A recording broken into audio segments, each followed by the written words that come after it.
I have been a strong advocate my entire professional life for the notion of skills, not pills. It's not so much that I'm against the use of antidepressant medications, as much as it is the recognition that even when such medications can be successful in alleviating many of the physical symptoms associated with depression, there are many things that medications simply cannot do. Not just will not do, but cannot do. No amount of medication can teach you better coping skills, or better problem-solving skills, or better social skills. No amount of medication can provide you with a compelling future. No amount of medication can build a support group for you. No amount of medication is going to teach you the kinds of skills that are known to not only reduce depression, but even prevent episodes.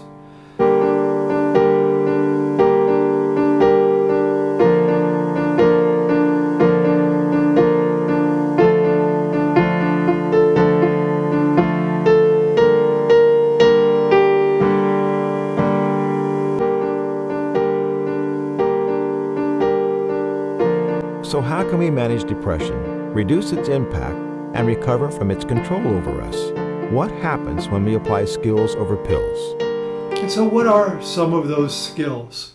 Well, there are many such skills, but I'll mention just a few of the key ones.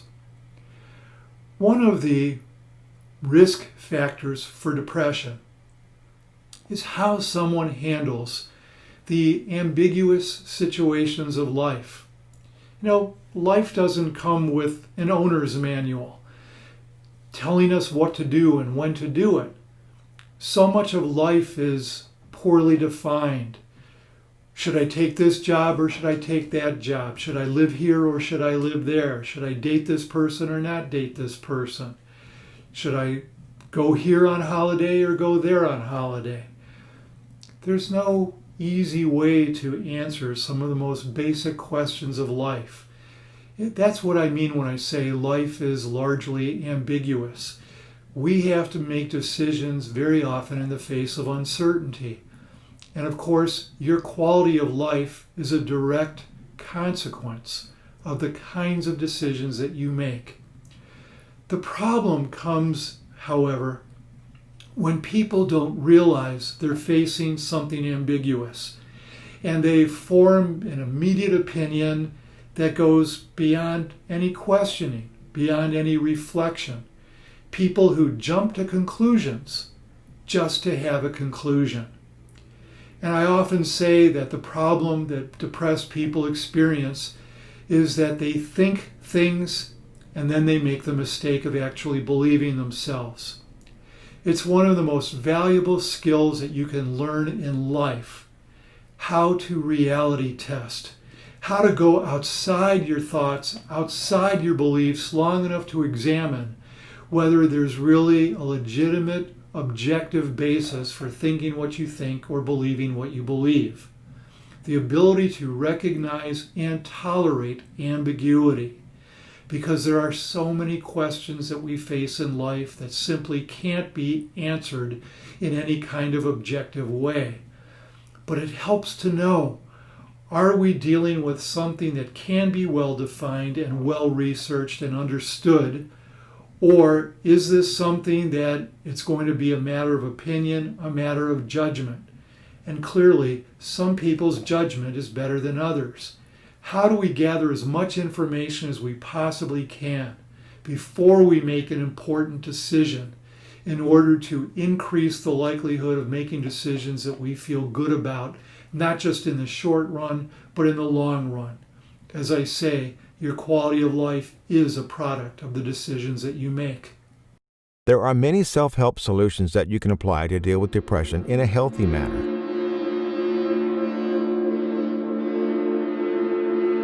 Depressed people have a negativity bias. When you are depressed, you feel hopeless and helpless. People with depression suffer from a pessimistic view of the future. It has been said that there are two kinds of mystics in the world.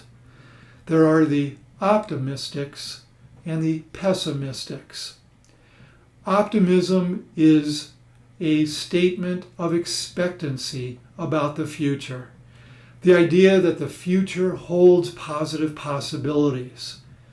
For someone who is feeling hopeless, there is nothing more life-saving than a sense of realistic hopefulness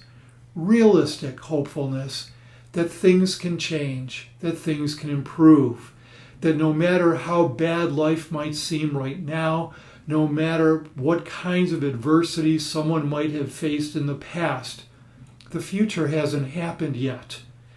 And the ability to create a future that's compelling, a future that pulls you forward, because there's something about the future that makes you want to be there and live it to the fullest.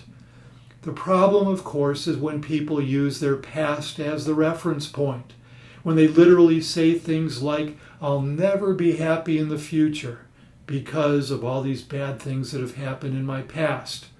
Or I'll never have a good relationship in the future because all of my relationships have been disasters in the past. The future hasn't happened yet. And I think it's true that the best way to predict the future is to create it. So to have a realistic vision of what's possible is an important skill set to have. The mind has the power to heal itself. When you change the focus from the negative to positive, and when you dwell in positive possibilities rather than the negative ones, your neural wiring begins to change. I get a bit cross with people who go, just change your thinking and that changes your world. I don't think it's quite that simplistic. I think there's some work to be done on healing. And so what we know is, depending on how we're wired up, we may drop into this lower part of our brain, our reptilian brain, our survival brain. And so learning to be able to stay up in this thinking brain when we get into difficult situations, I think is a healing process that takes time. So the dorsolateral prefrontal cortex, or the timekeeper, we have to almost rewire the brain and build these new neural pathways. So it starts off with someone else perhaps helping somebody to reframe, or to be able to, we may borrow someone else's thinking brain, and this is what happens when we're raising children.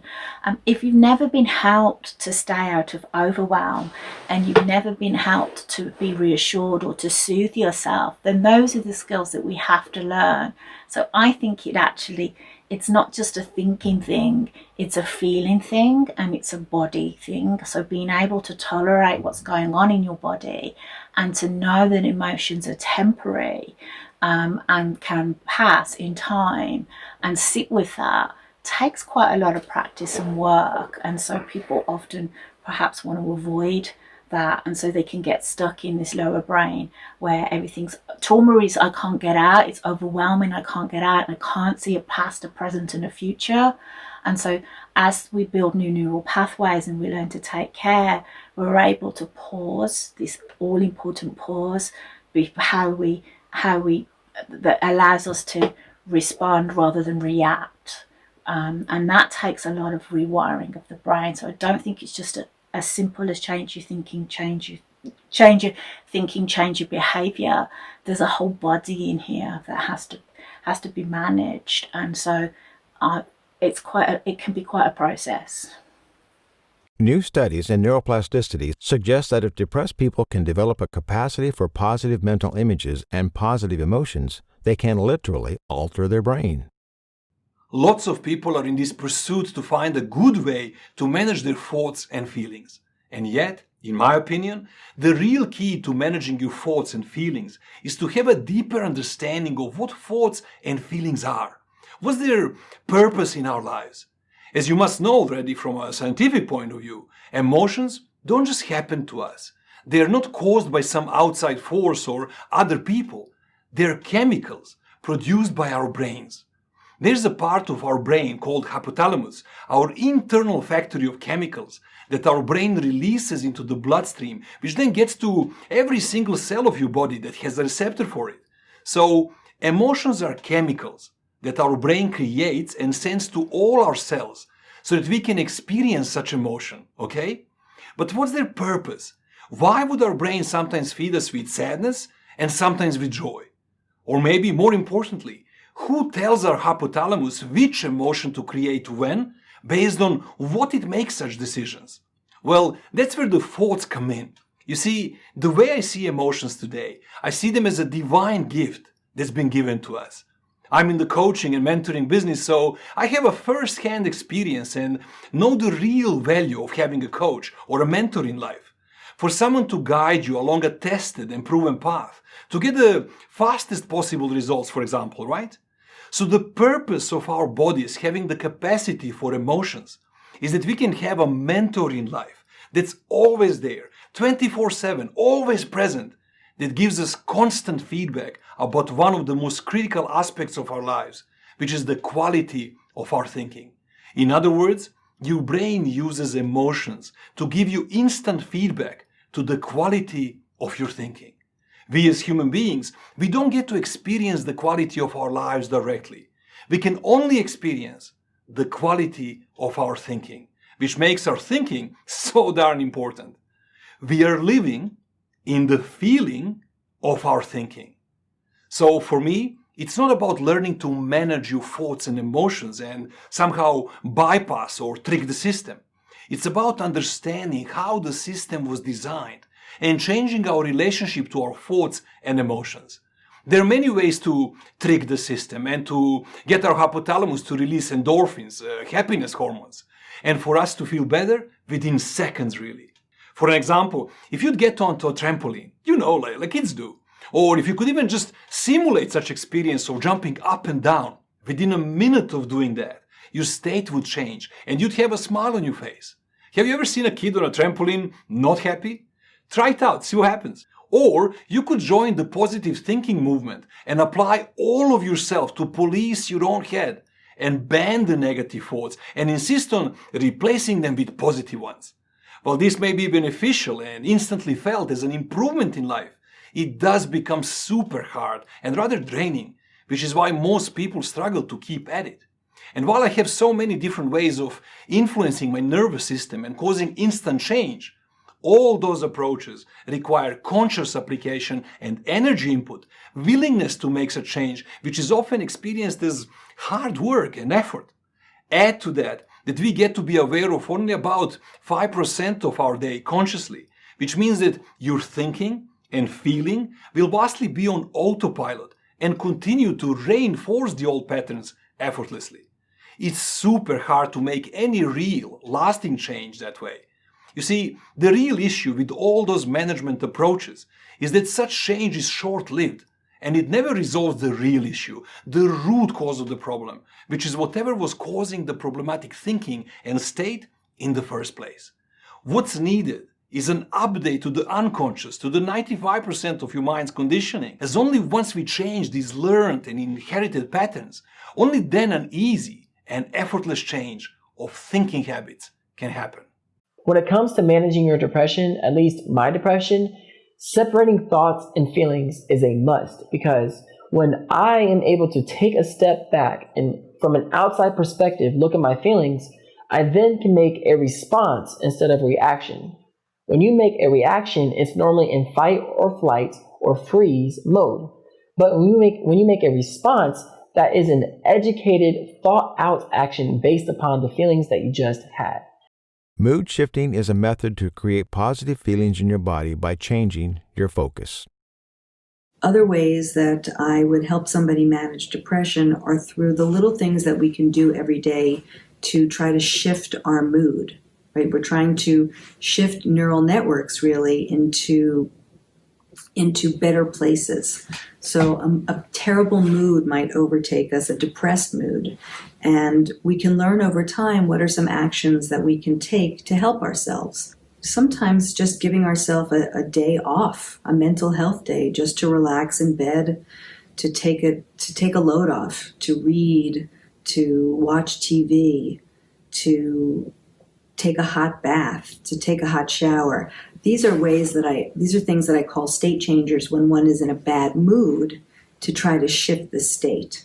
It's the inner work that really, I think, moves us out of this depressed state into being able to find our joy and to have that aliveness. Depression is very much a deadness. And so to find out what brings us our joy, we may have to get creative, imaginative, and we also may have to bring in some newness. Depression is often a very stuckness. Yeah. Whenever we choose not to accept reality, we inflict pain and suffering upon ourselves. There's growing attention and awareness to the construct of acceptance in promoting good mental health and reducing depression. Acceptance is a difficult concept, and perhaps it's increasingly difficult to understand in a society that is oftentimes filled with denial and suppression. Acceptance is owning that things are not perfect and simply acknowledging that your life may have challenges that you have to confront. Along with acceptance come things like compassion and empathy and forgiveness.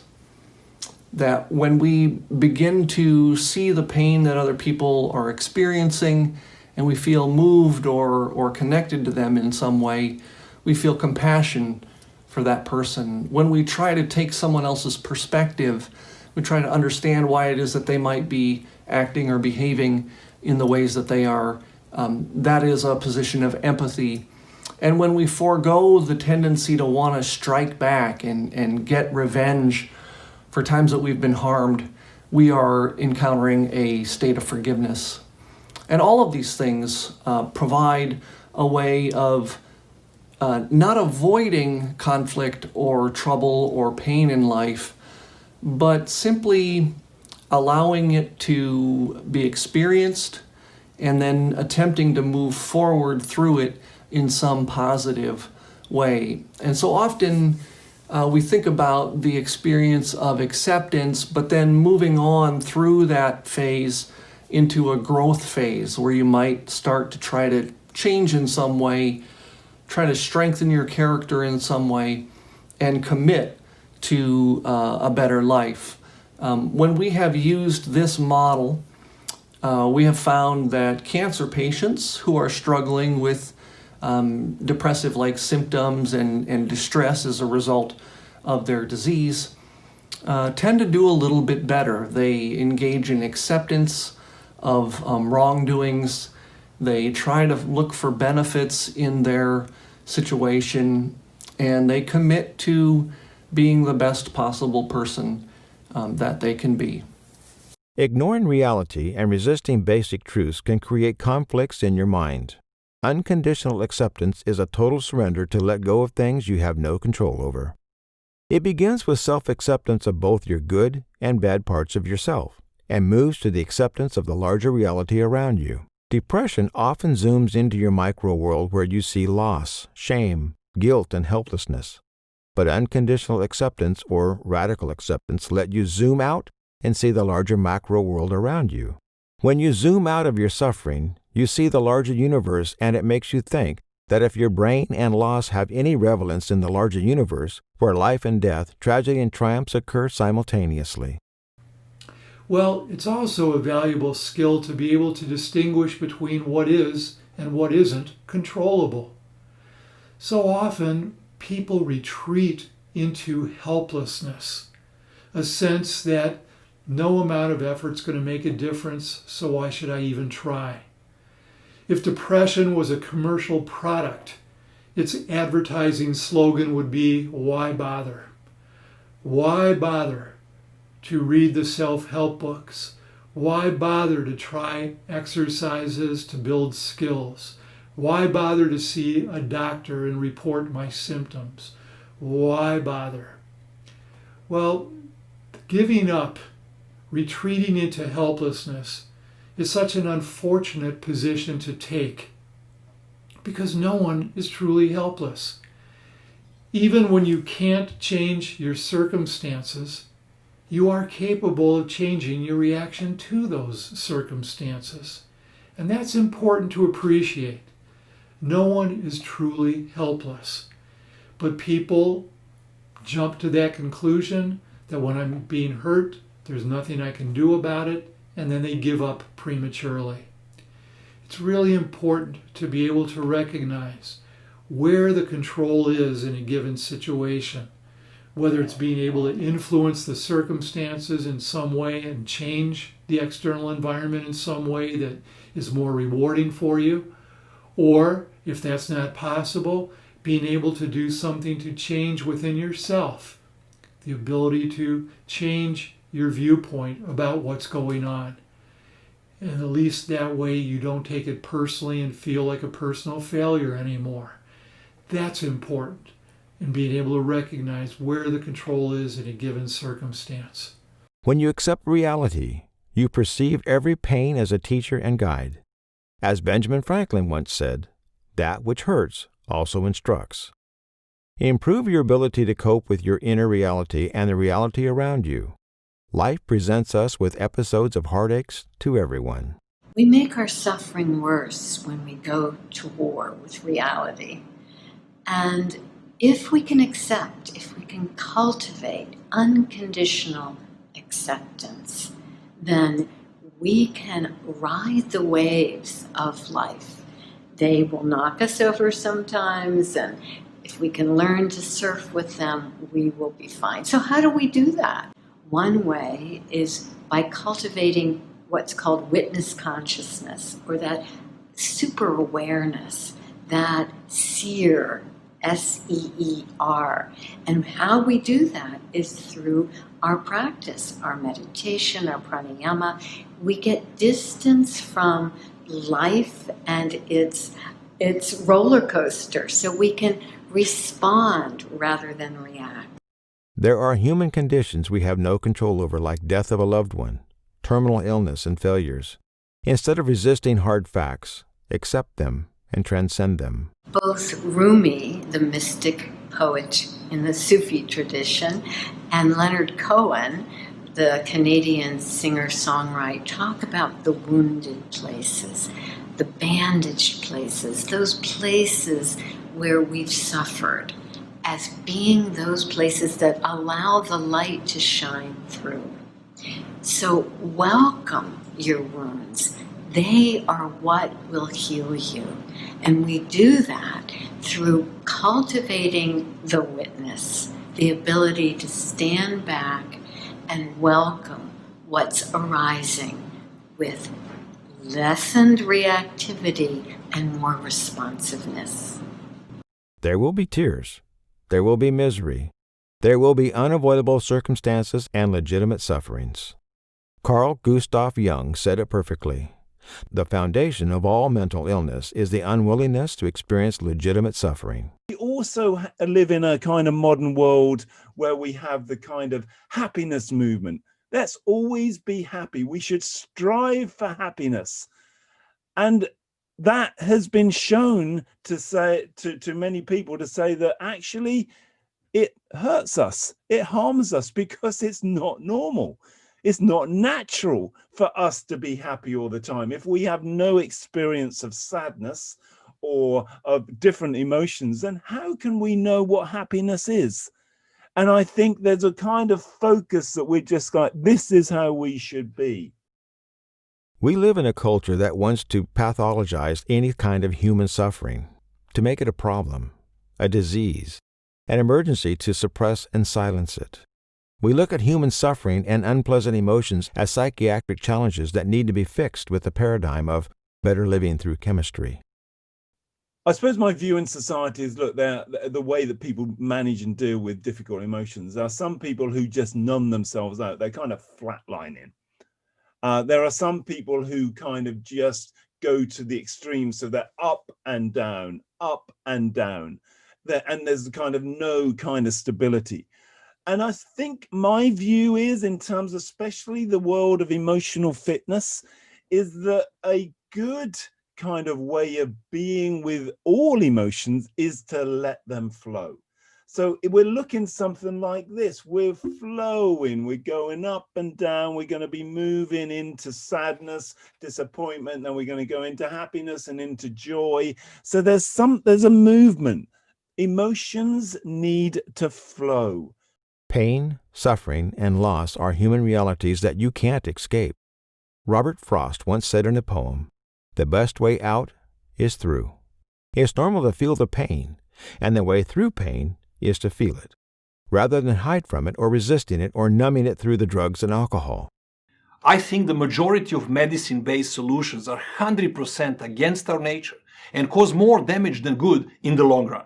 Obviously, there's room in my mind for medicine and situations where they seem absolutely necessary, but we've made a fatal mistake of adopting them as the only go-to solution for all our challenges, and in that process, we disempowered ourselves to a great extent, almost to the point of no return.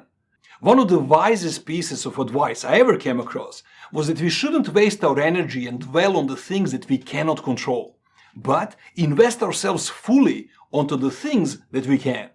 There's true magic in not arguing and moaning about what already is here, but rather accepting it, since it's already here, right?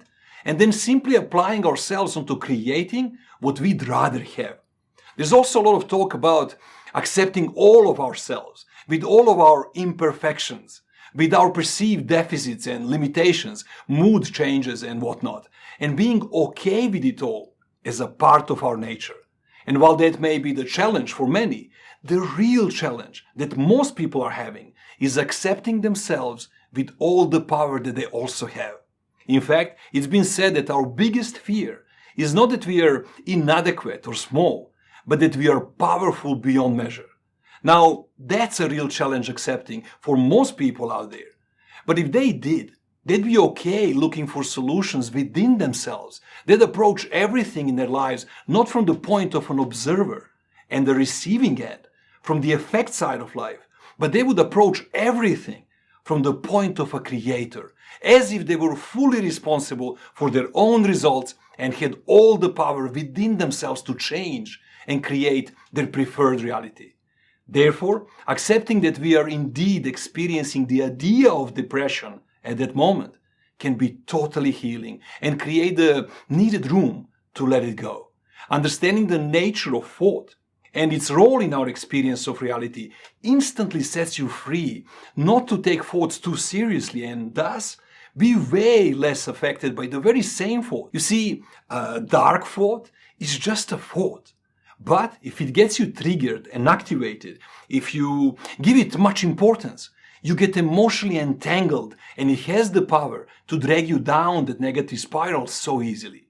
But if you really knew that thoughts are just thoughts and that they are only as important as you want them to be, everything changes.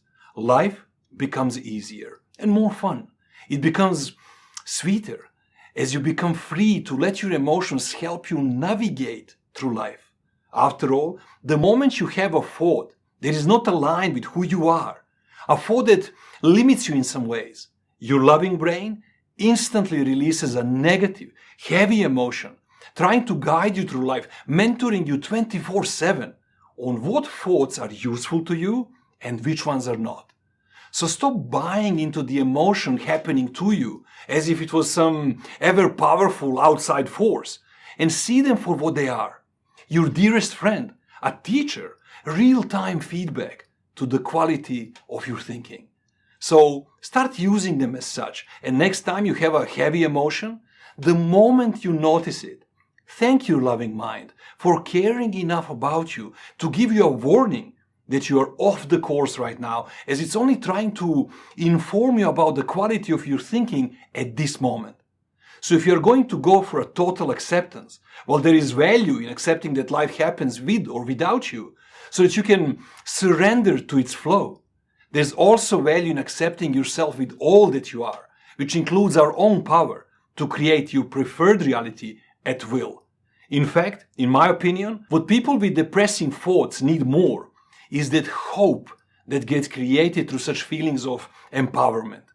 And for the most people, only once fully empowered and taking full responsibility for the results in life, Only then we can take it a step further and surrender completely to the natural flow of life, realizing fully that life always happens for you and through you. Often depressed people wrestle with the idea of ideal life whenever it contrasts with the painful realities they face, and the idea of pain-free existence deteriorates with their mental conditions to cope. You need to open up to your pain and let go of the idea that to preserve your perfect world, you need to stay depressed. This can be a crucial step in recovering from depression. Ancestral cultures have long appreciated the role of depression, struggle, and breakdown in transcending the existential crisis that inevitably befall every human in their lifespan. It's called initiation. Through the fearful and painful process of initiation ceremonies, they are taught to take refuge in their inner strength, trust, and surrender whenever they face challenges.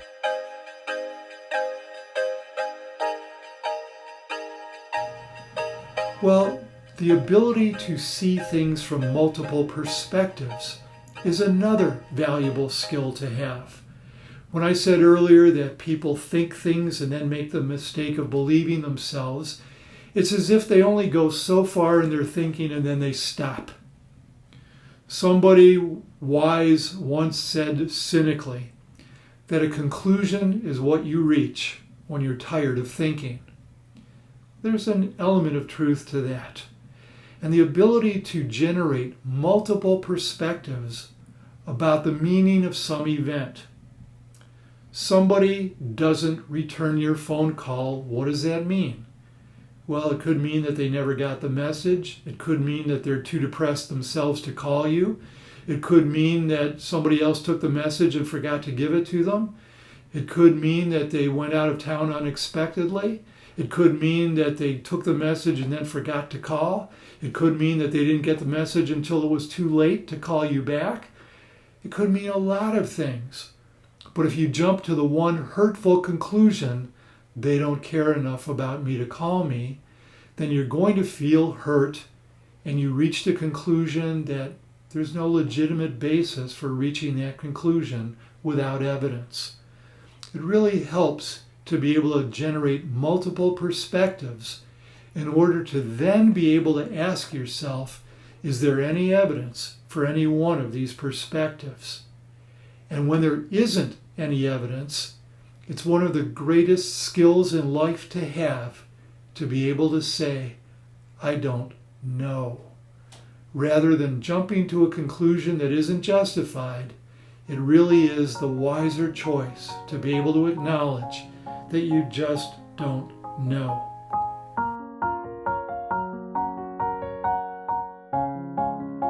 The way we go through core emotions is to learn how to experience them. And there's kind of several steps to that I would say define how we experience an emotion. One is we have to be able to name that emotion. So I'll often ask a patient of mine who says, oh, I was really angry at my friend. And I'll say, oh, tell me, if we really slow down for a moment, what inside your body lets you know that you're angry right now as you're telling me this story? And what we have to be able to do is go into our body and be able to tolerate the physical sensations that emotions create that tell us what we're feeling. So to experience an emotion means to be able to name that emotion. I am angry. To feel it in our body. I know I am angry because I feel a red hot burning in my gut and this energy that is moving up through me. We have to be able to notice the impulse that all core emotions pull for. So I recognize that my impulse, this angry energy, wants to come out and just tell my friend to knock it off, and I can't stand them anymore. And when anger comes out, it's not nice. It's the purpose of anger is not to be nice. It wants to protect itself. It wants to be mean. It may want to attack back. And so we have to be able to tolerate these inner experiences without acting on them. Because to experience an emotion is a wholly internal process. There's no action yet. When we start to respond with an action, we want to make sure we've brought on our thinking brain to think through any action that we take from start to finish before we take that action to make sure that our goals are being met. So if our goal is to have good relationships and loving relationships, we certainly don't want to act out our anger in mean and hurtful ways.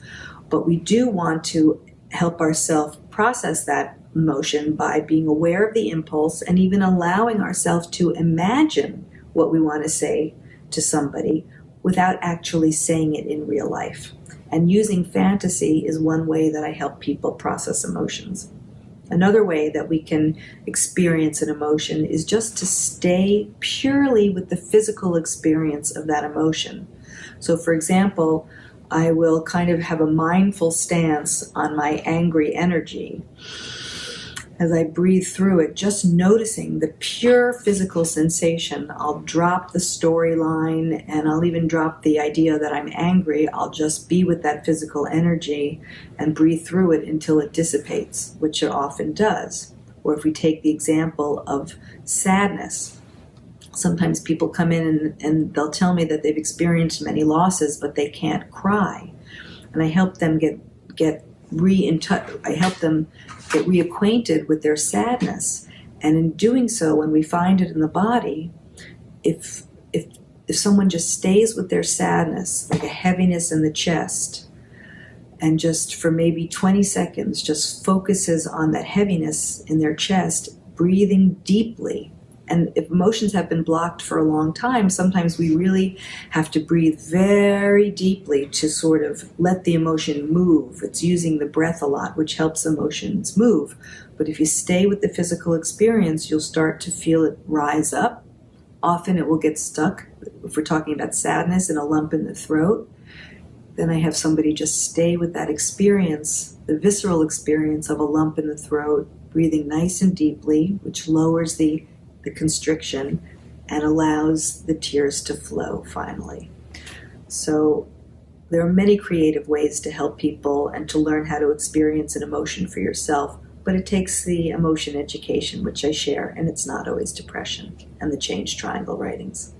Change Triangle is a tool to help you get reacquainted with core emotions like joy, anger, sadness, fear, and excitement. The change triangle is a tool to manage depression. It's actually the map for how to get well. And if the change triangle is an upside down triangle, in the top left of the triangle, we would find depression because it's one of those defenses. Defenses I'm defining is any maneuver, any creative maneuver that the mind or body makes to avoid emotional pain. And we can do it in a variety of creative ways. I have a list of some of the common defenses on the toolbox section of my website, hilaryjacobshendel.com. And it's kind of interesting to look at the different ways that we can defend against emotions. Some of the obvious ways are addictions, diving into our screens, working too much, eating too little, getting depressed. These are ways that we get out of touch with emotions. Worrying, ruminating, perfectionism, judging, all these things that kind of bring us up into our head and lead us away from our body where emotions live. So we need to understand and identify where we are in this triangle. Are we up in the defensive corner? Because when we locate our depression as a defense against underlying emotions, then it instructs us. We know that our next move is to try to get down. We often have to go through anxiety, guilt, and shame and transform those emotions to make way for the core emotions underneath. And it's when we go through our core emotions that all this positive brain change happens, and we unleash vitality, and we unleash confidence and courage to meet the challenges of life. And we feel calm in our body, and our mind calms down. All these good things happen. There are 3 inhibitory emotions: shame, anxiety, and guilt. Inhibitory emotions are there to block your core emotions. Defenses are anything we do to avoid feeling core or inhibitory emotions. Depression is a defense because in that state, we are out of touch with our core emotions. Bottom line, the change triangle acts as a map and guide to carry us from a place of disconnection back to our true self, In allowing ourselves to fully experience core emotions, we move toward open-hearted state where we are calm, curious, connected, compassionate, confident, courageous, and clear.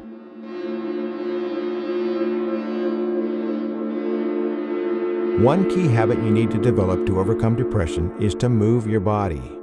The fastest way to manage depression is to work out. Exercise is the way to restart your body pharmacy to produce happy hormones that you have been missing out on for so long. Exercise causes your body to release endorphins, which are natural chemicals to help you feel better and more energetic. Exercise definitely improves our mental health because it produces that feel-good chemical in the brain. Now, the thing is that, when we deal with depression, we don't feel like exercising. So even though we know that exercise will help us, we don't feel like doing it. Something that helps me is understanding there's a difference between short-term happiness and long-term happiness. Video games, for example, do boost my short-term happiness at a faster rate than maybe exercise would, but I have to repeat playing video games over and over and over again in order to continue to get this short-term boost of happiness. It doesn't last long. But exercise does not boost my current happiness up as fast as video games does, but after I'm done exercising and after I exercise just consistently, even after 2 or 3 days consistently, my long-term happiness throughout the day is actually longer. So exercise definitely helps, and looking at it from that way has helped me become more motivated to work out, and hopefully it helps motivate you to exercise as well. Regular exercise can be a major boost to one's well-being in general, and especially in recovering to resourcefulness. Its beauty is that it doesn't require us to think or dwell much on the specifics of our perceived troubles. You simply get to work with the body alone, pretty much content-free, and let the biology feed your body with supportive, self-produced chemicals. Mind you though, not all exercise is affecting us evenly, and too much of it, or going too hard at it, can even be counterproductive. Best is to find your own pace and type of exercise that serves you, which is something that's rather easy to verify. For most of us, while exercising, we are effectively taking our mind off our worries, which gives your body a break from the cycle of negative thoughts that were feeding the depression and anxiety in the first place. Regular exercise has many psychological and emotional benefits as side effects. Things like gaining confidence, meeting exercise goals or challenges. Getting in shape can also make you feel better about your appearance, which can and would support a healthier overall outlook on yourself. It also increases the chances for more social interaction. Just exchanging a friendly smile or a greeting as you walk around can help with your mood. Again, this all happens in the background with no conscious effort and the side effect of getting your body back into the active mode. Deep belly breathing or diaphragm breathing is a relaxation technique that can slow the heartbeat and lower or stabilize blood pressure. Chronic depression leads to weight gain. It's both a symptom and a cause. Therefore, use your exercise as an opportunity to shed some weight. Remember, you were designed to be physically active, free of depression, and surrounded by people who can support and encourage you along the way.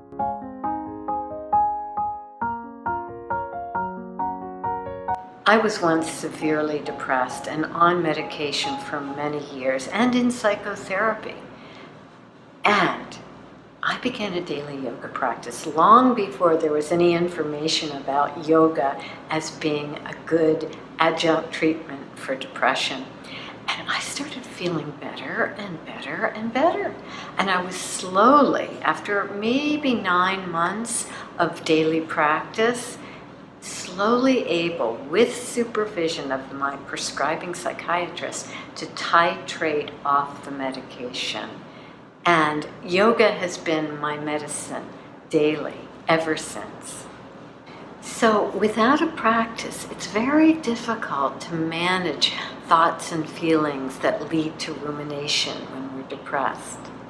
The best way to manage our negative thoughts, our spiral of negativity, our negative self-talk, is to create a window through by a practice. I began my journey with meditation, mantra-based meditation, and it helped somewhat, but I was still very depressed. It wasn't until I actually invited in the breath, pranayama, and movement that I began to heal. And what I've discovered and what I teach is that the mind that is ruminating, the mind that has a lot of negative self-talk, which is true when we are depressed, lots of negative thoughts spiral through our minds. If we don't give it a bone to gnaw on, we're going to go even deeper into depression. So the first strategy as a portal into mindfulness are the practices that give us something to do, give the mind something to do. Mudras, mantras, pranayama, something that focuses the mind and then opens it up to mindfulness. Another overlooked tool to manage depression is the use of quality sleep. We know that many people are sleep deprived, and even if they do seem to be getting sufficient sleep, it's not of a very good quality or nature. It's often disruptive or restless. And so we sometimes think about like what sorts of things might be at the root of this. Certainly depression might be a cause of poor sleep, but just as often, poor sleep is at the root of depression. We know that one of the most significant effects of poor sleep is negative mood, and negative mood is obviously a very significant component of depression. As we look around, we think about like what are the ways in which we could help this equation in some way? Could we add something beneficial?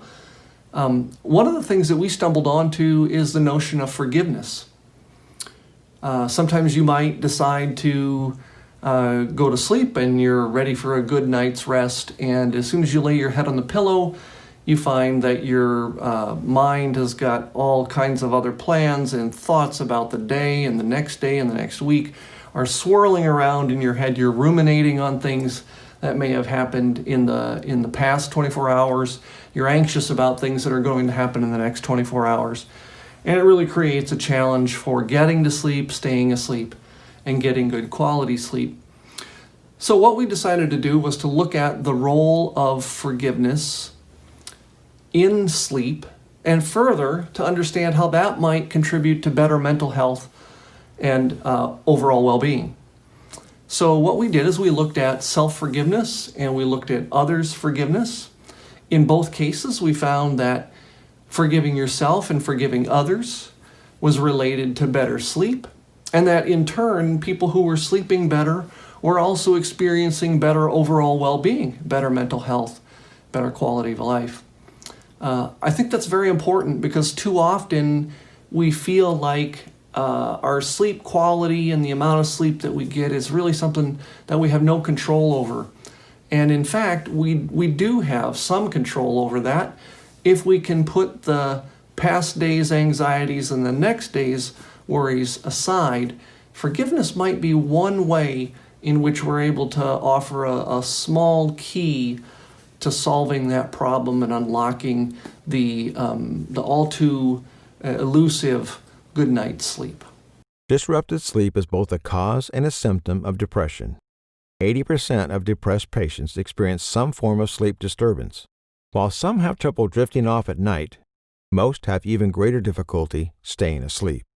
Sleep is still quite misunderstood, but what we do understand so far, it's clear that physiologically, we literally clean our brain during sleep by removing the amyloid beta from our brain, which is in essence acts as inflammatory plaque.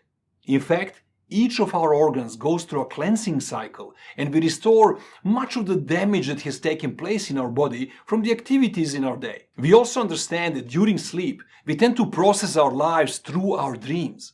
So, neglecting any one of those sleep-related activities could have a massive impact on our health and well-being, so overlooking them could be disastrous. With depression already present, this worsens the symptoms and makes everything even more difficult. So, in what ways can we improve our sleep? Well, there are many useful strategies. What I like the most out of all of them is a very specific, purposeful breathing pattern. I've studied breathwork all the way from the native Hawaiian people to Tibetan monks to the modern day yogis. And in the simplest form that I can share with you here, here's what I do before the sleep. I'd lie down and make myself as comfortable as I can, just as if I was going to sleep. Then I'd place all of my attention to my breath and notice the air that's coming in while I inhale and as it's going out while I exhale. Then I'd purposefully make it a bit slower than normal and prolong my inhale to about 5 seconds long, and then slowly exhale for another 5 seconds out. And as soon as I can establish that rhythm consciously, I'd keep breathing in that rhythm 5 seconds in and 5 seconds out, while I'd shift my attention and place it onto my heart. If it helps you, you can place your hand or both of them onto the heart area on your chest. So keep breathing in that rhythm and place all your attention onto your heart. Next step, I think of something I can feel grateful about, or anything else that would get me to really feel the emotion of love, caring, compassion, peace, joy. Any one of those will do. And I just breathe in and out like that while holding my heart and doing my best to genuinely feel these emotions. Within 5 minutes of such purposeful breathing, you'd create what we call heart-brain coherency, which is again us working with the body directly, bypassing all our other systems. Your brain would literally have to switch off any production of stress hormones and switch to a healing mode. It has to do it. It has no other option here, as your heart would instruct it to do so. 5 minutes like this, and if you do a good job, you'll sleep like a bear and gain about 6 to 8 hours of healing and rejuvenating session on a cellular level, all content-free, restoring your well-being in the background. There's much more to this, obviously, as my students of the Awakened Heart course already enjoy fully. In fact, if I may, let me give you a gift so that you can at least get the full benefit of the module 1 of that course as my heart's gift to yours, as I strongly wish that every human being gets access to this kind of empowering and transformative education.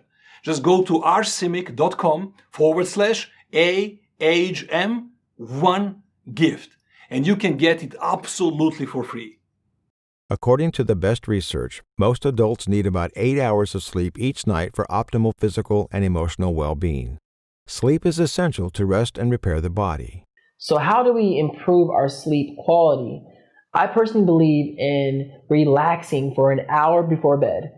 A night routine sometimes sounds too complex or difficult. Just an hour before bed, don't look at the phone, and just watch TV, a movie, read a book. Don't go on the cell phone. That's the biggest thing, or the computer. Just relax, lay down, allow your body to get into relaxation mode, so that way by the time you go to bed, you're already mentally prepared to fall asleep. That has helped me so much, and I believe that'll be helpful for you to improve your quality of sleep as well. Bottom line, relax your body and get enough quality sleep.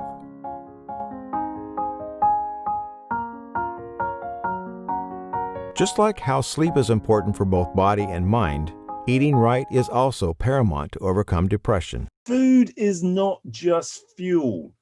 This is an experience. This is a time to slow down, to think about our food, to be with other people, to eat with other people. And again, this is one of the really interesting things, I suppose, what's happening in society, that yes, we're moving away from cooking at home. We're moving away from eating together. Many of us will eat in front of a screen. I have worked with some families in the town that I live where there is no family table. There is no dining room table anymore. There is nowhere to sit as a family to eat. There's lots of trays where we might sit together watching a screen. Now, this is again going to impact our emotional connection to ourselves and to others. Often, people with depression don't eat very well.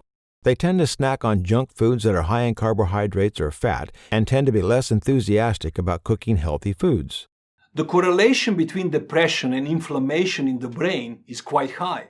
The Western diet, which is generally speaking only inflammatory and high in processed foods and various other chemical additives, weakens the brain's health. You see, the brain thrives on whole foods and healthy fats, giving the brain all that it needs to function optimally.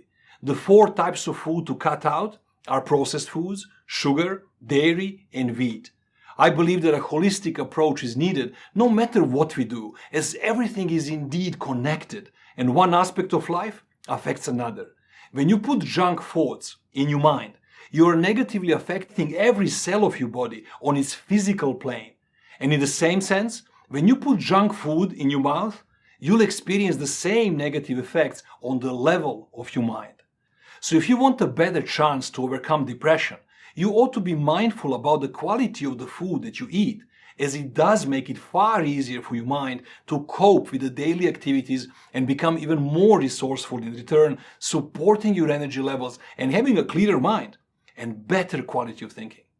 A healthy diet to overcome depression needs a constant intake of food rich with omega-3 fatty acids. Several pieces of research have pointed out the promise of treating depression with omega-3 fatty acids, and there is science backing this claim. It is also advisable to consume food that is rich in the amino acid tyrosine, which increases the level of dopamine and norepinephrine in the brain and can help you feel energized and alert. The deficiency of vitamin B12 is another challenge for mental health. Several studies have linked low levels of B vitamins, B12, and folic acid to depression.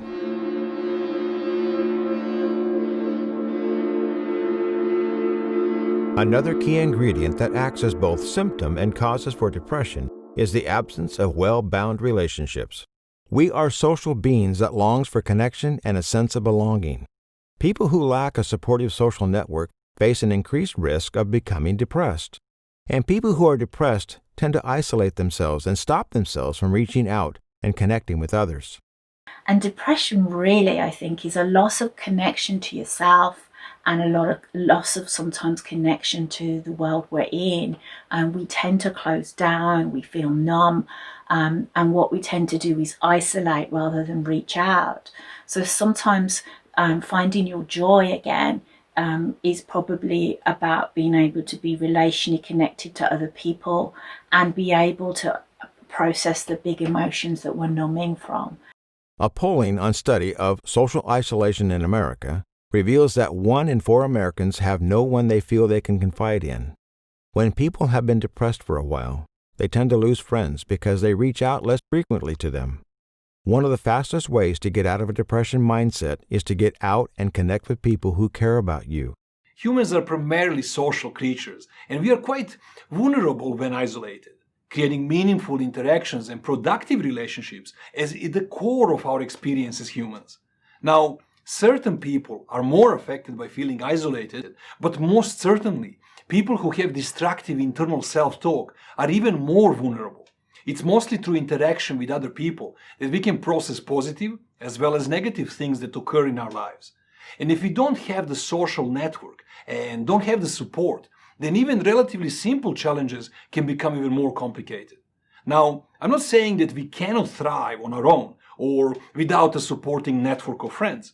Trust me, you could have a whole bunch of friends and a rather destructive outcome from it.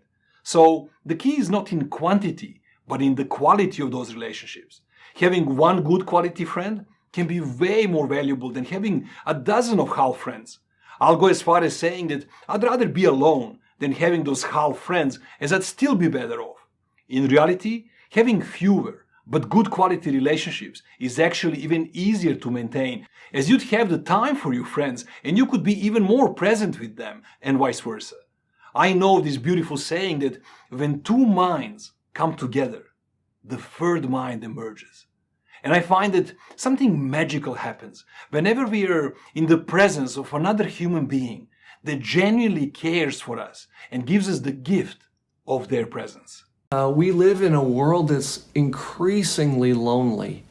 And it's, I think, in part because of the nature of our work and the nature of our lifestyles. People are simply more dispersed and dislocated from family than ever before. And so we need to find ways to really emphasize and focus on and make a priority of building social relationships. You need to go out often and meet people and build your social network back. Bring in people who enhance you, who invoke the parts of you that you like, such as your sensitivity, sense of humor, playfulness, and affection. Before learning how to better manage my depression, I personally hated the thought of reaching out to other people when I was feeling depressed or anxious because I simply didn't want to feel like a burden. And I also experienced every single time I reached out, because of the stigma behind mental health, people either didn't know how to react or they would put me down for feeling this way, especially as a man. A man's not allowed to cry, a man's not supposed to express their emotions, things like that. But something that I learned along the way was that the people that stay, right? The people that mind don't matter, and the people that matter don't mind. The people that stayed in my life didn't mind at all of me crying or me expressing my emotions. They actually accepted me as I am and are there for me. When we don't reach out, we believe that no one is there for us, but at the same time, we actually need a supportive group to support us and get us out of our funk a lot faster than us just relying on ourselves. So yes, I know our brain tries to make us believe that we shouldn't reach out to others when we are feeling depressed and anxious, but that is actually the opposite of what we need to do. We need to be able to just say, you know what, regardless of how I feel, I'm going to reach out to these three people, my parents, my friends, my counselor, a pastor, a therapist, anyone, and I'll reach out to them no matter how I'm feeling. That helps us with our depression in a huge way.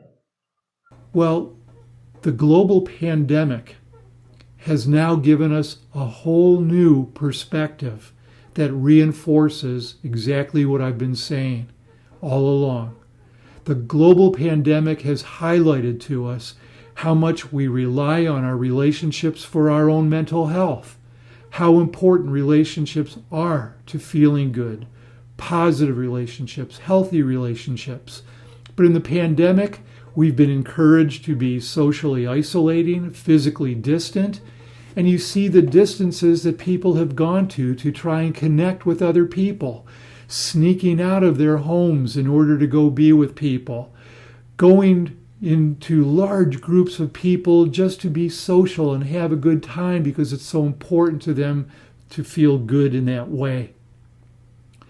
Well, the fact that people have been encouraged to be isolating during the pandemic, it's really no surprise then that we have seen the sharp rises in the rates of anxiety and depression.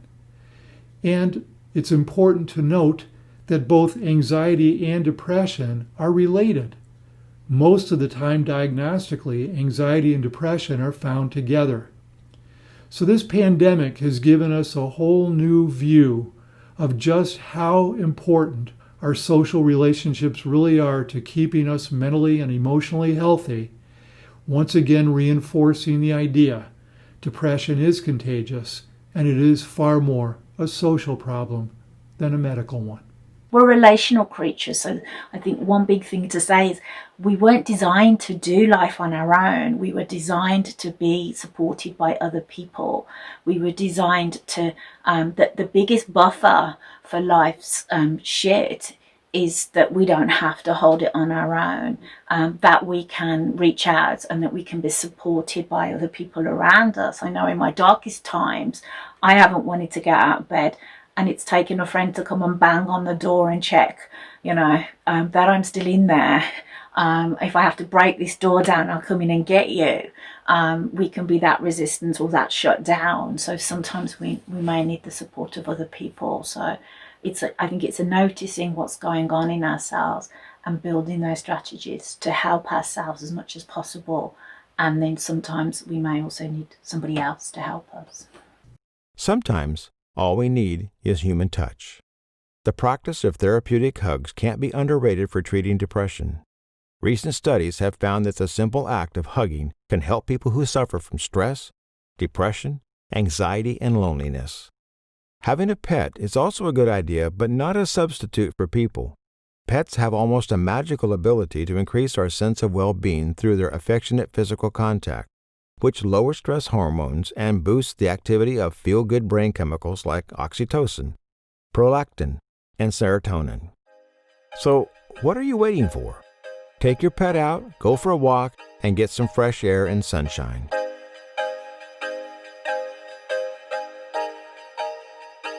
Sunlight is a natural stimulant that can brighten up your life from the clutches of depression.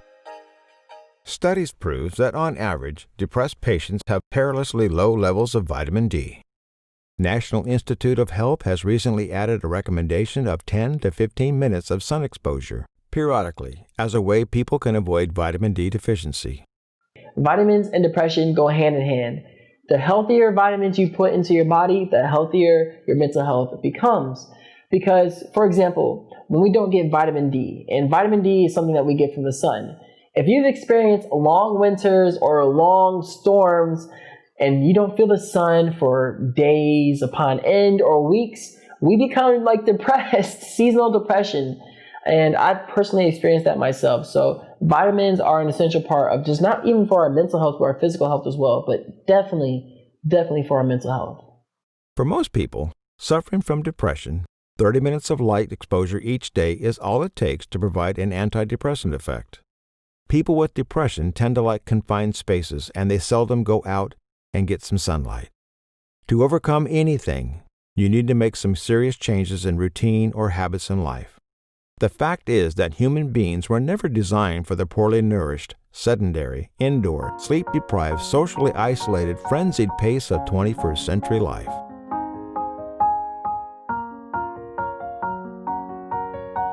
Sometimes the very lifestyle choices that can improve depression are exactly the things that are the hardest to do when you're depressed. To become depressed, someone has to follow a lifestyle, and to overcome depression also requires small changes in our lifestyle. Well, it's interesting. We often go to lifestyle changes, but I don't think it's that simple. And I might make this sound more complicated, and it may be a rhetoric that I use a lot because I don't think change is simple. And us human beings are quite complicated. We have lots of systems in our bodies that do different things. And we often trot out a rhetoric that if you eat well and you exercise and you self-care and you meditate, that will fix stuff. And all of that is good maintenance. But it's a bit like having a car and polishing it and spraying it with air freshener and hoovering it, but never really checking under the engine. It's not enough. It's not enough. And so what we really need to be able to do is have some self-awareness of what it is we're stuck with and what it is we can't do in order to move forward. In my opinion, there are many different, good, healthy habits that we could adopt which drastically lowers the chances for us to end up depressed in life. But most of them are either super hard to adopt, as after all, adopting new habits is not such an easy task. In my mind, alongside the advice you've heard before, like eating healthy, regular exercise, socializing with like-hearted people, the most important advice would be to feed your mind with useful information. In today's world, surrounded by the internet, we can access just about any information out there, from free to paid online courses, and I'm sure that if one wanted to, finding the right information about the nature of our mind, of how our thoughts work, what it has to do with our consciousness, and how we create our own individual reality. Just one of these pieces could trigger something in your mind and set you free, completely liberate you from your self-perceived limitations.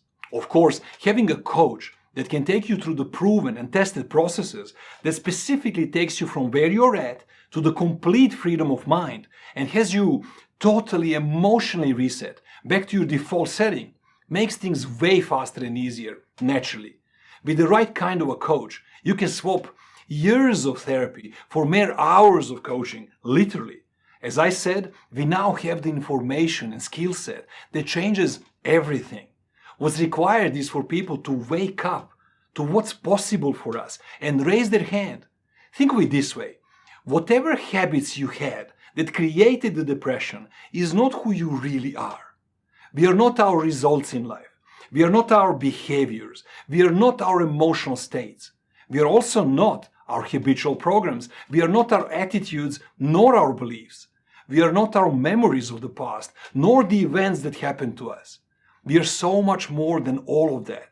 When we were kids, we had no clue about any of that, which means that we had learned it all. We learned it from our environment. We learned it from the people in our lives. We modeled them. And so we became like that. And the issue is here only because we modeled some broken people who didn't know any better. In our time and age, we no longer need to remain the slave of our past or our ancestors. We have the power to change things around and unlearn what limits us and install new learnings, become who we'd rather be. That's all not just possible today, but it's rather easy and one of the most natural things that you can do. So I guess my advice is to not settle for the surface structure solutions that end up being short-term fixes. Instead, care enough to discover and understand the deeper structure, the root cause of the problem, so that you can create long-term results and healing. We are now realizing that our food choices make us healthy or sick. Our daily rituals of thinking, believing, feeling, and doing make us mentally, emotionally, and spiritually well off.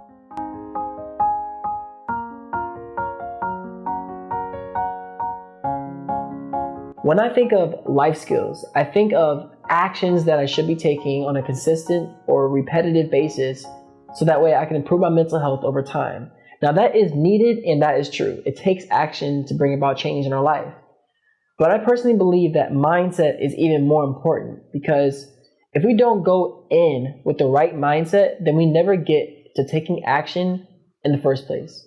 So a couple of mindsets that allow me to push through my depression. One mindset is it's better to crawl forward than it is to lay down, because when we lay down, we're giving up. But when you're crawling forward, that means that we might be crying, or we might be fighting, or we might be hurting on the inside, but we're still pushing and moving forward, even if it's on our knees.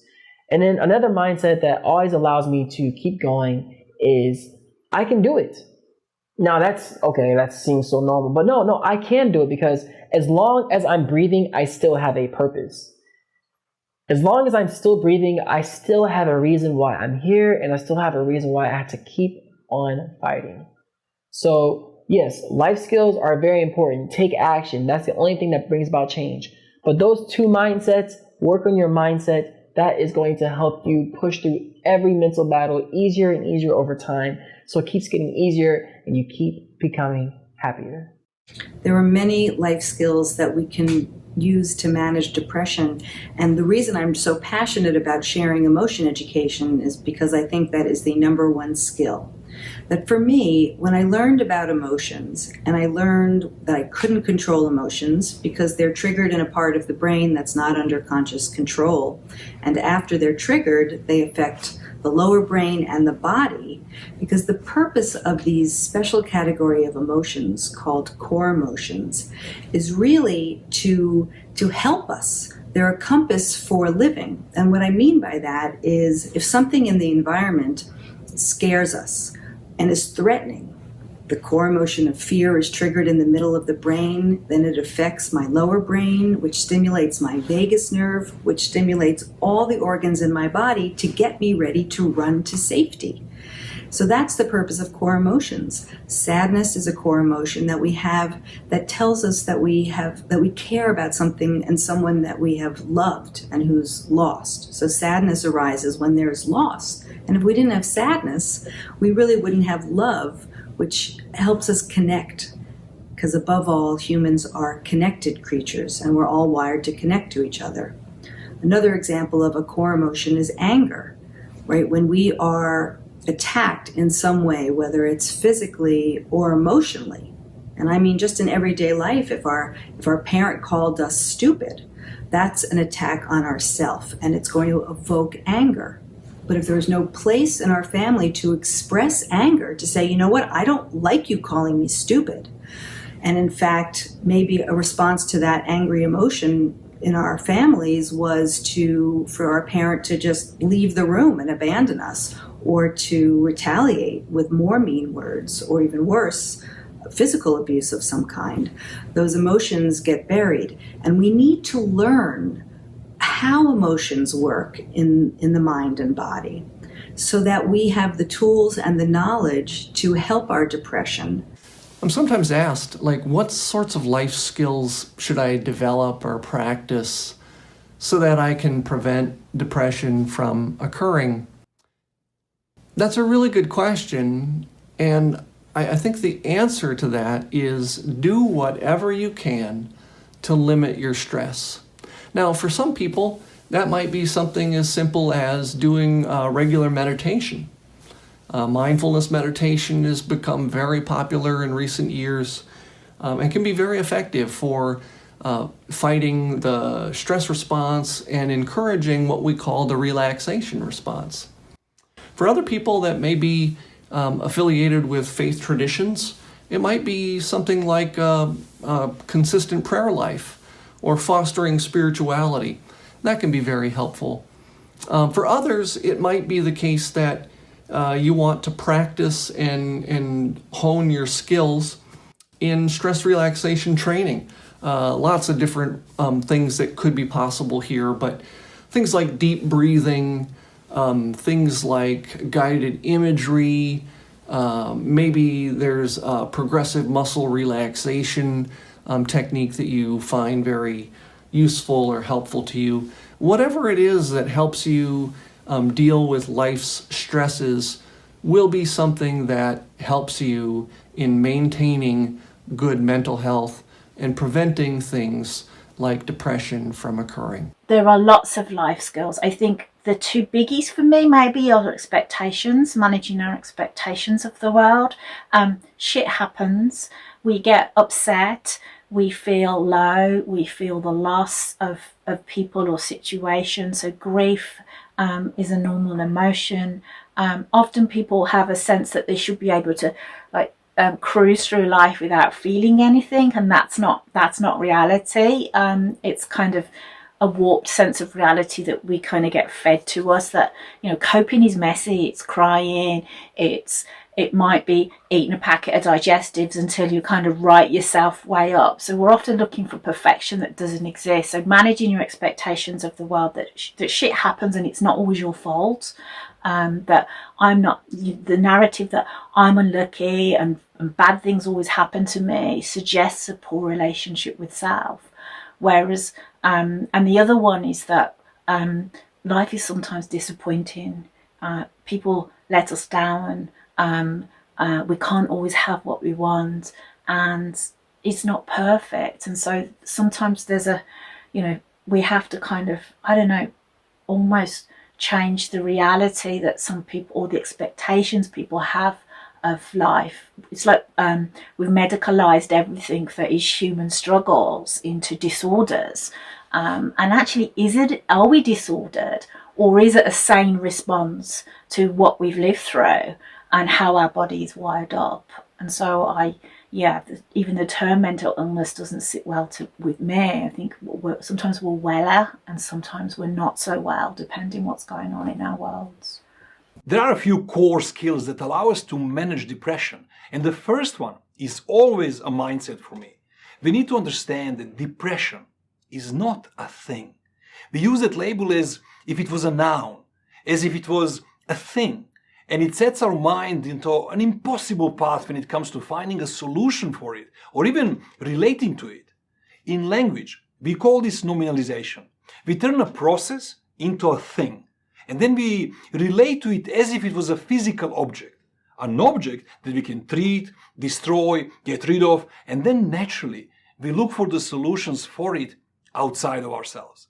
And yet, a depression, much like many other things in our lives, is an internal process, and therefore we have the complete power within ourselves to adjust that process and change it for better. So, investing ourselves in deeper understanding of our own nature, language, consciousness, and mind seems to be an ongoing essential life skill and a healthy habit to develop.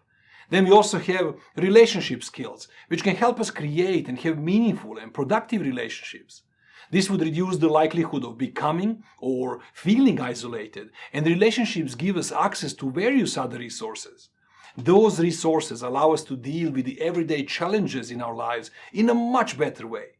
Then, mindfulness, or some sort of a mindful practice that will help us to have a spiritual hygiene. In the same way as we need to wash and clean our bodies daily, our spirit, our emotional body, needs a similar type of ritual so that we can deal with our emotions and psychological issues daily, and so that things don't stack up in the back of our emotional mind. We also need to listen to our bodies and to cultivate healthy eating habits and exercise. If we incorporate these components in our daily lives, we can eliminate or primarily reduce the experience that is often labeled as depression in our lives. There is no one silver bullet, but all of the components that we've spoken about will have an exponential effect when they work together. So these are just a few of the really key skills that someone would need to get really good at, to practice those skills and really develop those skills in order to be able to face life's challenges with some finesse and some insight and some foresight. So much of depression can be prevented if people would just think ahead. Although we can't predict whether you'll be free from depression forever, the skills you learn from this film will help to keep you healthy in body and mind. The important thing to bear in mind with depression, as with anything, is to feel compassion for yourself in your heart. When you cultivate self-love, self-appreciation, and gratitude for the blessings in life, you are opening a closed chamber in your mind and body.